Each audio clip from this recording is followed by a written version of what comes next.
Hi, welcome to my channel. It's Harita Inti Ruchulu.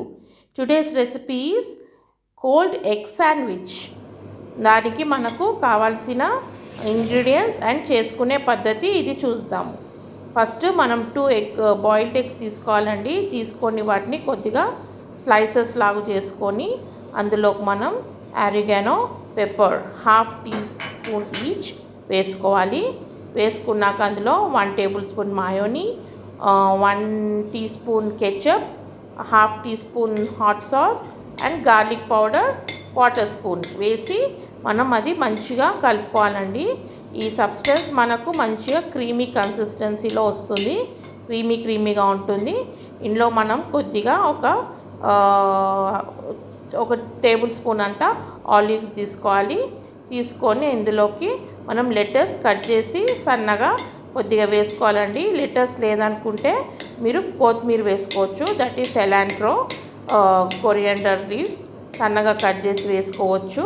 కొన్నేమో పక్కకు పెట్టుకోండి. తర్వాత మనం ఒక బ్రెడ్ స్లైస్ తీసుకొని దాని మీద మనం చేసుకున్న ఈ కోల్డ్ ఎగ్ అనేసి స్ప్రెడ్ చేసుకోండి. ఇది సమ్మర్లో చాలా బాగుంటుంది.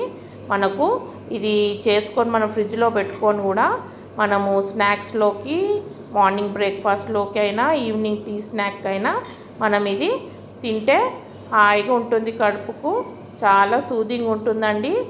మనము ఫస్ట్ ఎగ్ది స్ప్రెడ్ చేసుకొని దాంట్లో ఒకటి చెడార్ చీజ్ స్లైస్ పెట్టుకొని, అది లేకపోయినా మీరు నార్మల్ మోజరెలా చీజ్ అయినా వేసుకోవచ్చు, మోజరెలా అదన్నా వేసుకోవచ్చు. చీజ్ వేసుకొని మళ్ళీ కొద్దిగా పైన స్లైస్కి కూడా కొద్దిగా ఎగ్ది అది పెట్టుకుంటే మనకు అది స్టిక్ అయి ఉంటుంది, విడిపోకుండా పెట్టుకొని అట్లా శాండ్విచ్ చేసి పెట్టుకోండి. ఈ మిక్స్చర్ నేను చేసింది 2 బాయిల్డ్ ఎగ్స్ది 3 శాండ్విచెస్ వస్తుందండి. కానీ నేను ఇక్కడ టేస్ట్ చూపించేది 2 శాండ్విచెస్. ఫస్ట్ ఇలా ఒక బ్రెడ్ మీద స్ప్రెడ్ చేసుకొని దాని మీద చెడార్ చీజ్ స్లైస్ పెట్టుకొని మళ్ళీ దాని మీద కొద్దిగా ఎగ్ది మిక్స్చర్ పెట్టుకొని మళ్ళీ దీని మీద ఇట్స్ బ్రెడ్ స్లైస్ పెట్టుకున్నారంటే మీకు అది ఇక్కడక్కడ టిల్ట్ కాకుండా, ఊడిపోకుండా స్టిక్ అయి ఉంటుంది. ఇంకోటి బ్రెడ్ది కార్నర్స్ తీసేస్తే బాగుంటుందండి. ఇది చాలా సాఫ్ట్గా ఉంటుంది ఈ శాండ్విచ్. ఇలా మీరు చేసుకొని చూడండి. ఇలా చేసుకొని ఇది అదర్ సైడ్ మీకు ఎక్కడన్నా తగిలిన చీజ్ స్ప్రెడ్ కాకుండా మనము సిలాంట్రోనన్నా,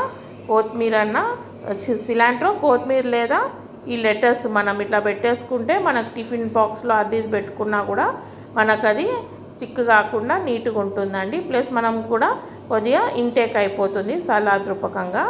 ఇలా మీరు కట్ చేసుకొని దీన్ని 2 స్లైసెస్ చేస్తాను నేను.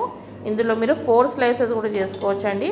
కానీ నా బ్రెడ్ ఇక్కడ దొరికిన బ్రెడ్ చాలా సాఫ్ట్ ఉంది. మీరు బ్రౌన్ బ్రెడ్లో కూడా చేసుకోవచ్చు, అది హెల్దియర్ వర్జన్ అవుతుంది. కానీ పిల్లలకు అప్పుడప్పుడు మనం చీట్ స్నాక్స్ ఇవ్వచ్చండి. ఇలా మీరు ఇస్తే వాళ్ళు ఎంజాయ్ చేస్తారు. ఇలా చేసి మీరు వాళ్ళకు రిసెస్ స్నాక్స్లోనైనా, టిఫిన్లోకైనా, లంచ్ బాక్స్లోకైనా, ఇంట్లో స్నాక్స్కైనా ఇస్తే చాలా ఇష్టంగా తింటారండి. ఇవి చేసి మనం ఫ్రిడ్జ్లో కూడా పెట్టుకొని వాళ్ళు కావాలన్నప్పుడు రెడీమేడ్గా చేసి కూడా ఇవ్వచ్చు. ఇది నేను ఈవినింగ్ స్నాక్గా తీసుకుంటున్నానండి. నేను బ్లాక్ కాఫీతో ఈవినింగ్ స్నాక్గా తీసుకుంటున్నాను. మీరు అందరూ ఈ రెసిపీ ట్రై చేసి నాకు ఎలా ఉందో కమెంట్ చేస్తారని ఆశిస్తున్నా. Thank you. Like, share and subscribe.